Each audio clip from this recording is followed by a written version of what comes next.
구독, 좋아요 부탁드립니다. 역사 신학을 전공하신 지금도 교수하고 계시는 우리 박상복 교수님이십니다. 우리 박수로 만나겠습니다. 다음은 비비스의 이슬람 세계를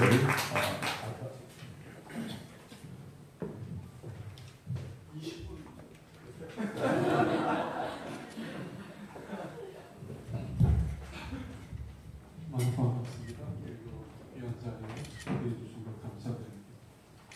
하인리 블링거와 관련해서 핵심적인 내용을 제가 여러분하고 나누도록 하겠습니다. 이미 서울에서 이야기한 것처럼 1453년에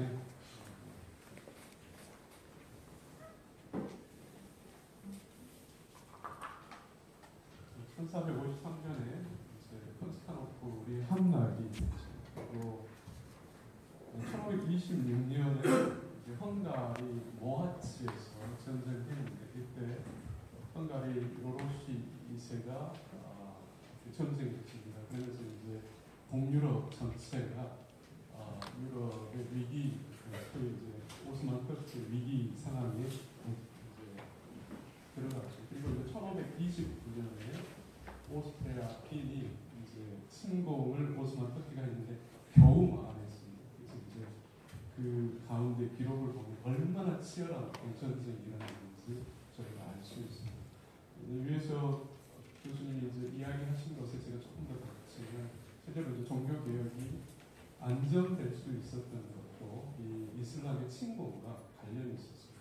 그러니까 만약에 이슬람의 침공이 없었으면 당시 이제 그 신성 로마 제국의 그 황제는 로마 카톨릭 신자였습니다. 그렇기 때문에 훨씬 더 강하게 종교 개혁에 대해서 어떤 반대를 하고 혹은 무력으로까지 종교 개혁을 반대할 수 있었는데 이게 만약에 이제 내부적으로 이제 내전이 일어나면 안 되기 때문에 그 부분을 관리하면서 모두가 다 힘을 합쳐서 지금 이제 오스만 터키를 막아야 된다는 그런 생각을 갖고 있었고 그것 때문에 일반적으로 이제 종교 개혁과 관련해서 어떤 정책을 펼치지 않았습니다.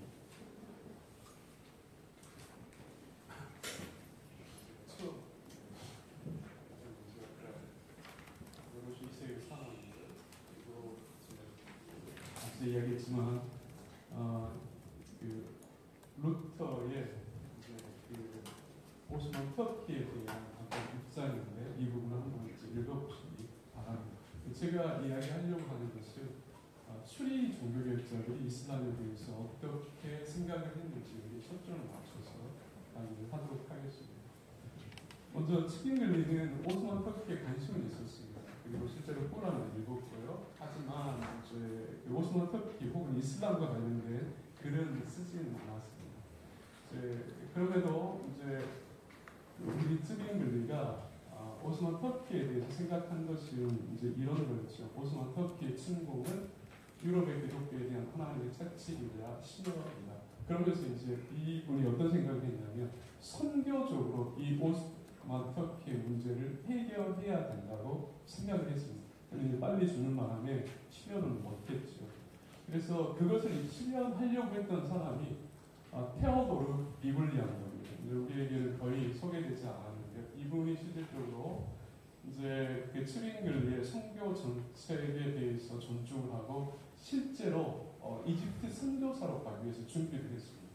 그래서 아랍어를 배우고 선교사로 가려고 했는데 이제 당시 이분이 이제 구약의 학자였고 그리고 이제 추리히 신학 혹은 학교와 관련해서 이제 구약의 이제 학자들이 필요했기 때문에 이제 당시에 추리 교회의 대표 목사였던 하인리 블링거가 막았습니다. 그래서 각지는 못했죠.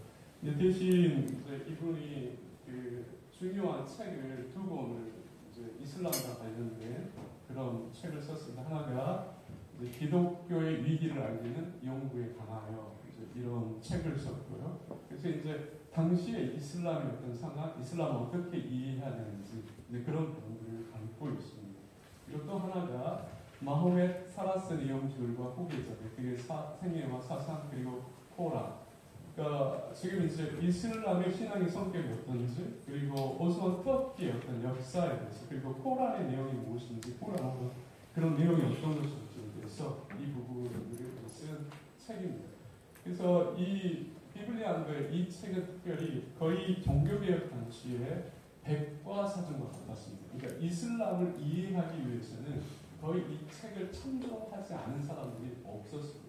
그래서 루터도 이 책이 이제 어떤 이유 때문에 계속 이제 출판이 되지 않으니까 이게 바젤에서 출판이 됐는데요. 이 바젤 시의회에 편지를 보내가지고 이 책이 빨리 쓰여지도록 이렇게 이제 편지까지 쓰게 되었습니다. 그래서 이 책이 그 당시에 종교개혁자들에게 대단히 많이 알려졌고 이슬람에 관심이 있는 사람들에게 많이 알려진 책들이었습니다.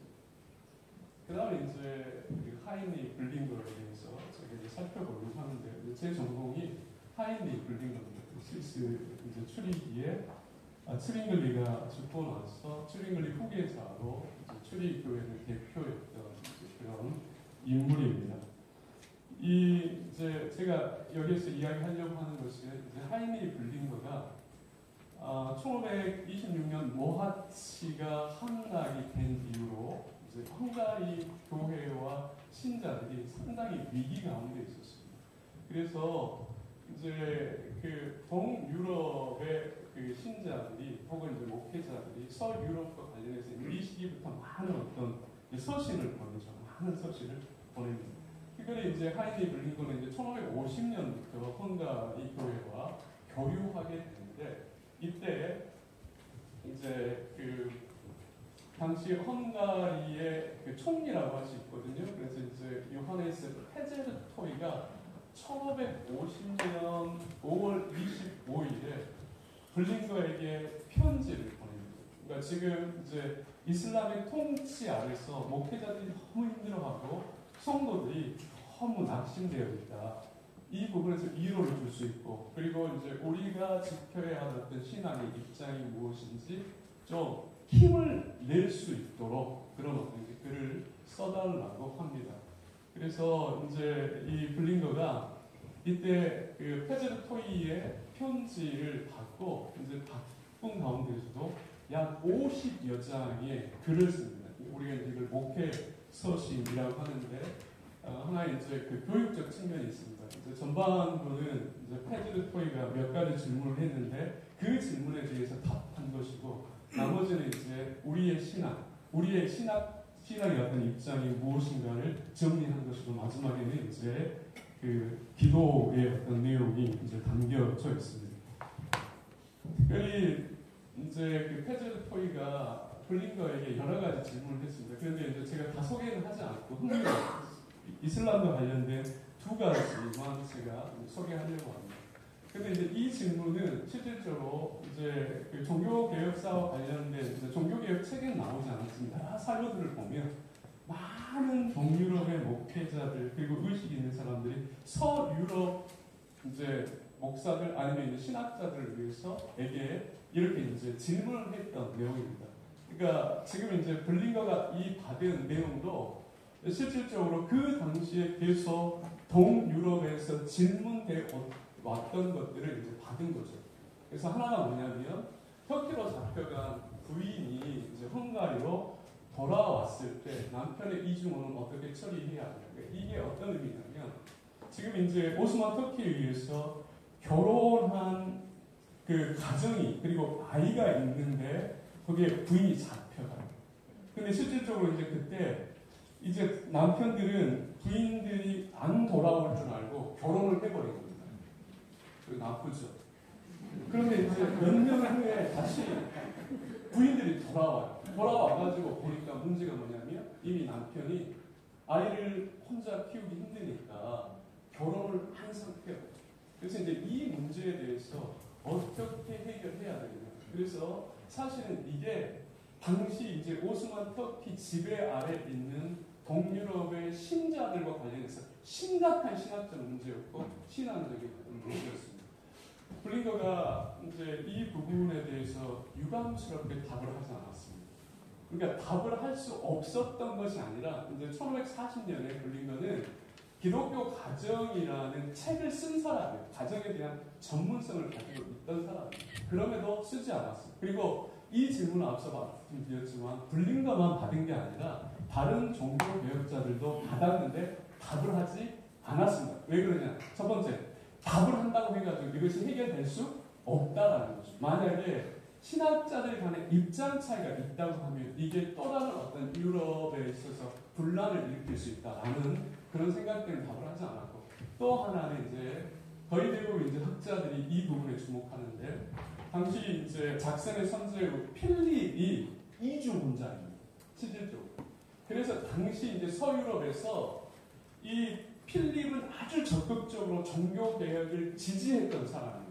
근데 이 사람의 어떤 심기를 건드리지 않으려고 했다는 거예요. 물론 이제 루터가 나중에 비판을 하지만 전반적인 어떤 분위기는 이 문제를 다시 들춰내지 않으려고 한 것이다. 이렇게 이제 생각을 합니다. 그래서 이 크게 두 가지 때문에 이제 불린거가 답을 하지 않았을 것이다. 라고 이제 저희가 추론을 합니다. 그 다음에 이제 두 번째 질문이 이슬람 통치자 아래서 어떻게 살아야 하는가에 대한 문제였습니다. 어떻게? 실질적으로 이제 이 질문은 아주 그 당시 신자들에게 심각한 거였죠. 근데 이제 이거는 그 에레미야의 근거에 이제 에레미야서에 근거해서 분명히 이슬람 통치자들을 위해서 기도해야 돼. 왜? 그가 이제 평화가 있어야 된다. 그래야 그래도 이제 큰 고민 없이 갈등 없이 그래도 살 수 있다. 그래서 이슬람 통치자와 그 시대의 평화를 위해서 기도해야 된다. 그렇게 이야기합니다. 그리고 이제 또 하나 이제 그러면서도 실제로 마지막 그 이슬람이 어떤 그 예식 혹은 이제 그런 그 의식에는 참여해서는 안 된다. 만약 이제 이것 때문에 문제가 생긴다고 하면 피할 수 있으면 피하고 피할 수 없으면 박해를 각오하고 살아야 한다. 그렇게 조언을 합니다. 그래서 이제 이런 이제 그 질문이 그런 이제 내용 이 책 안에 들어있고요. 그래서 이제 앞서 이야기한 것입니다. 무슬림 지배 아래 있는 삶 이제 이렇게 이제 답변을 했고요. 그리고 이제 블링거가 이제 여기서 이제 논의하는 어떤 내용 중에 과연 이제 이슬람은 이방 종교인가 아니면 이단인가 이런 문제를 논의를 하는데 이제 이 앞서 이제 제가 그 제시한 다마스커스 요한이나 루터나 칼빈 같은 경우의 어떤 입장입니다. 그런데 여러분들 이제 이슬람이 등장을 하고 이제 이슬람의 연구와 관련해서 가장 먼저 조금 더 우리에게 지식적으로 이슬람에 관한 어떤 정보를 제공한 사람이 누구냐면 다마스커스 요한입니다. 근데 이제 다마스커스 요한이 이슬람을 이단으로 봤습니다. 그래서 중세 내내 이제 이슬람은 이런 이단의 어떤 개념이었고 실질적으로 이제 종교개혁자들도 그 입장에서 받았다라는 것을 기억할 필요가 있습니다. 그래서 뭐 루터는 소개했기 때문에 제가 말씀드리지 않고 또 칼빈도 소개할 것이라고 해서 여러분 보시면 돼요. 블링거 같은 경우에는 이제 반삼위일체로 무슬림의 이제 일부 다처제, 이슬람의 폭력성 등과 관련된 이제 윤리 문제 그리고 어떤 적그리스도 이런 어떤 개념 속에서 실제로 이방 종교를 보지 않았고 이슬람은 기독교 이단이다. 소위 네스토리우스의 어떤 영향을 받은 그런 어떤 이제 이단으로 규정했습니다. 아시겠지만 이미 이제 다마스커스 요한과 관련해서 그 연구들을 보면 분명하게 이제 이 이슬람은 네스토리우스의 어떤 영향을 받은 그 사제의 영향을 받아서 꾸란을 썼다 이렇게 이제 하는 게 기본적인 이제 유럽에 알려져 있는 어떤 기본적인 어떤 내용입니다. 그런 어떤 전통이 계속해서 중세 종교 개혁까지 이어졌다라는 것을 기억할 필요가 있습니다. 그리고 이제 1567년에 이제 흥미롭게도 하이니 블링거가 이제 터키라는 이제 그 책을 하나 씁니다. 그래서 이제 이 책은 이 책은 당시에 이제 소개된 이슬람에 대한 어떤 정보 그리고 이제 대표적으로 비블리아인데 어떤 책을 많이 참조해서 이렇게 이제 당시 이제 고 독일어 16세기 이제 독일어로 쓴 그런 어떤 이제 책입니다. 그래서 이제 이 안에서 보면 이제 지금 이제 그 이슬람의 어떤 신앙과 관련해서 소개되어 있는데요. 이제 이런 핵심적으로 제가 이렇게 말씀드릴 수 있습니다. 변형된 그러니까 유대교이자 그 유죄 판결을 받은 이단이다. 그리고 삼위일체를 부정하는 단신론주의다. 그리고 중보자로서 예수 그리스도를 믿지 않고 한 선지자로만 인정한다. 모하멧은 가장 위대한 선지자요. 그리고 재용서를 하는 능력을 가지고 있으며 행위를 강조하는 펠라기안적 구원론의 입장을 취한다. 그리고 일부 다처제 등을 인정하며 거룩한 가정을 파괴하고 할례를 이제 행하고 기독교 세례를 거부하며 돼지고기를 먹지 않는다. 그리고 이제 신앙을 칼로 전파 그리고 쾌락을 즐기는 하고 그러면서 이제 천국의 개념을 우리하고 전혀 다른 어떤 쾌락적인 어떤 측면에서 이제 그걸 강조하고 그러면서 이제 이 지하드에 대한 그 개념을 좀 이야기를 하는데요. 지하드에 참여하면 낙원에서 최고의 어떤 쾌락을 즐길 수 있다. 그래서 이제 지하드에 적극적으로 참여해야 된다는 이제 그런 부분들이 들어있는데 그 부분에 대해서 이제 지적한 내용입니다. 그래서 이제 그 블링거가 이제 그 이 터키에서 밝힌 이제 그 이슬람에 대해서는 이렇게 이제 규정을 합니다. 그러니까 채찍으로서의 어떤 이제 그 역할을 한다. 그래서 이제 여기에 어떤 질문을 이제 하나 하고 있냐면 왜 하나님은 사라세인들과 터키인들에게 매우 많은 행운을 주시며 그토록 오랫동안 인내하시는가? 이제 이 질문에 대해서 답을 하면서 이제 이런 어떤 내용을 이제 소개합니다. 아시리아, 바벨론, 페르시아, 그리스 그리고 로마에 이제 의해 하나님의 백성이 우상 숭배를 받은 큰 고난 아래 있게 하셨다. 그래서 이스라엘 백성이 하나님의 말씀에 순종하지 않고 제약 아래 있을 때 하나님이 이방인들을 통해 징계하셨기 때문이다. 이렇게 과거의 이스라엘 역사처럼 오늘날 16세기에도 동일한 방식으로 사라세인과 터키인들을 사용하여 기독교의 잘못을 회개하도록 하나님이 역사하신다. 이제 이런 어떤 전제 속에서 이슬람을 이야기하고 있습니다. 그래서 이제 그 우리가 보면 이 터키의 책에는 이제 이슬람에 대한 이제 역사적 내용과 교리적 내용들이 잘 정리되어 있습니다. 그래서 이게 당시 이제 얼마나 종교개혁자들에게 이슬람의 문제가 심각하였는가를 알려주는 것이죠. 그러니까 우리에게 있어서는 이제 이런 부분들이 잘 소개되어 있지 않지만 루터, 트링글리를 뺀 모든 종교개혁자들이 이슬람에 대해서 관심을 가졌고 이슬람과 관련된 글을 썼죠. 그러니까 이 사실은 뭐냐면 당시 종교개혁자들이 이슬람의 문제를 아주 심각하게 보고 있었다라는 것을 우리에게 이제 반증해주는 그런 어떤 것입니다. 그래서 이제 정리를 하면요, 이제 블링거가 이제 이슬람을 바라본 시각인데 제가 그 결론을 읽고 마치도록 하겠습니다. 결론 읽고 짧으니까요. 종교개혁자들의 이슬람에 대한 비판은 학문적이거나 전문적인 지식보다 종말론적인 이해 속에서 참된 신앙에 대한 싸움과 관련된 것이었다. 특별히 오스만 터키가 하나님의 징계로 이해된 것은 모든 종교개혁자에게 공통적으로 확인되는 주장이었다. 루터는 오스만 터키가 동유럽을 침공한 것은 교황주의 교회가 참된 복음을 버린 것에 대한 하나님의 심판적 의미가 있다고 말합니다.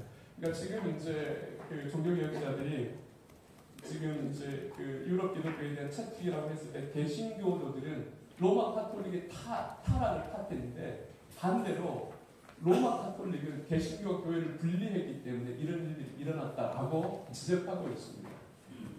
즉 터키는 타락한 기독교를 회복시키기 위한 하나님의 채찍임을 강조한 것이다. 그리고 이러한 입장 때문에 그 루터는 하나님의 채찍인 오스만 터키를 대적하여 십자군 전쟁을 계획하는 것에 대해 반대하였다.